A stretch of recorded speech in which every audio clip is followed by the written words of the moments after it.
subject of the Palestinians. Here's Alex in North London. Alex, go ahead, sir. Hi George, I'm calling from North London. I've been listening to you for 3 months now. Okay. Never had the chance to speak to you. Okay. But I was just calling I was listening to you a couple of nights ago, and you were talking to these people, and they were saying that Israel, the Jews, did not have the right to gain Israel from the Palestinians. And I was just saying, throughout history, the Jews have been persecuted, obviously, from the Holocaust, and we were granted Israel as a result of this.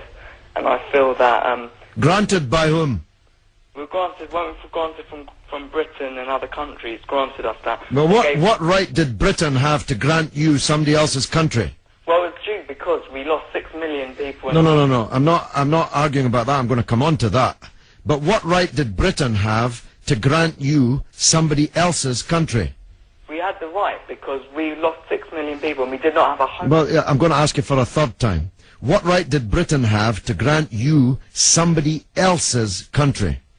Well, they didn't. Well, they were giving us the right because it was they were basically gave us because of the.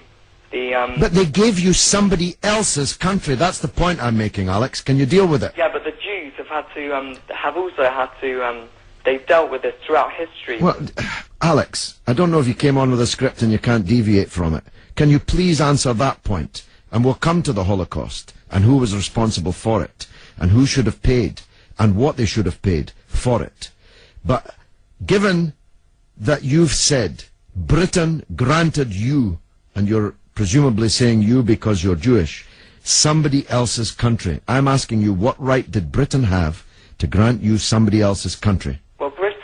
Britain, you could say they didn't have a right, but they came in and dealt with us and with the Jews having lost all these lives, and they basically granted us this land. Okay. Well, I see I'm getting nowhere on this, Alex, so let me deal with your overarching point. Maybe you're just not equipped to deal with the principal point that I have made. The Jews have suffered racist anti-Semitism down the ages in many, many European countries, including our own. They were subject to regular discrimination at best, and pogrom and murder at most. That's undoubtedly true.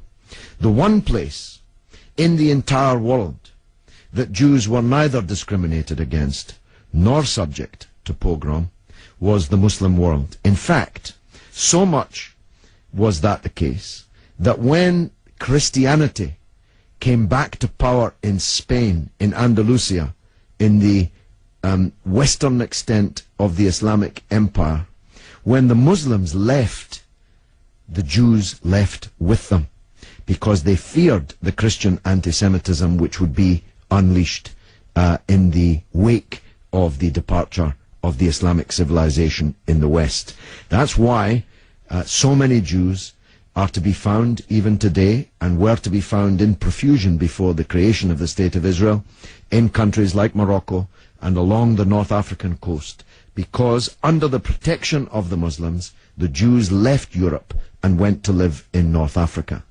The Palestine that was wiped off the map when Britain granted you somebody else's country had Jews living side by side with Christians and Muslims for century upon century without the slightest trace of discrimination or violence or pogrom. So, what's happened is that Christian anti-Semitism in Europe, which massacred 6 million Jews in the greatest crime in human history, was paid for not by the Christian countries of Europe that either practiced or turned a blind eye to that anti-Semitism, but was paid by the very people who were completely innocent of that Holocaust, who had never persecuted the Jews, who had never pogromed the Jews.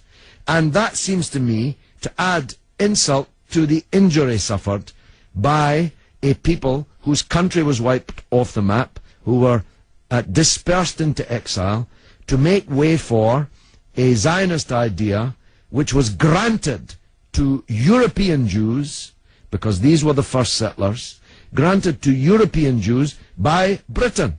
And as you have singularly failed, 4 times I asked you, to acknowledge that Britain had no right to give away somebody else's country, one country giving to a second people the land that actually belonged to a third people, it seems to me an all-round injustice, don't you think, Alex?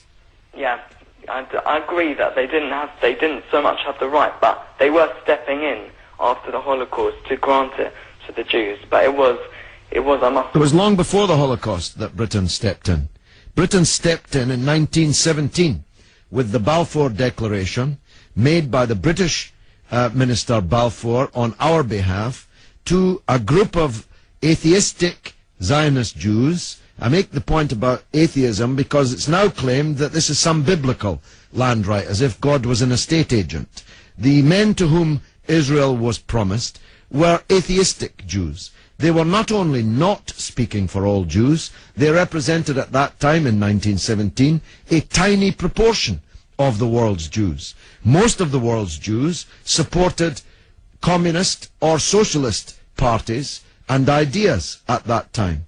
The Zionists represented a tiny sliver of Jewish opinion at that time. Yet Balfour promised them the land which belonged to a third people, without consulting either the British or the world's Jews, and least of all, consulting the Palestinians. Okay, well, thanks very much for talking. Okay, Alex, thanks for listening, my friend.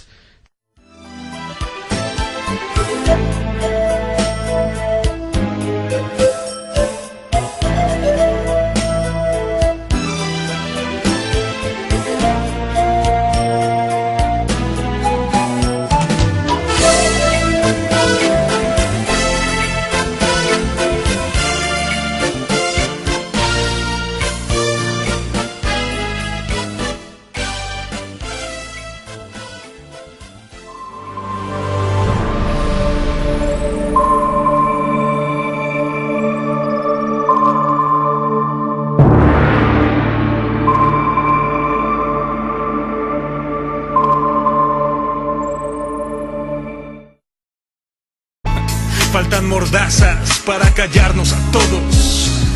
Faltan cárceles para encerrarnos a todos. Y faltan balas para matarnos a todos. Yo no voté por ti, no representas a la gente.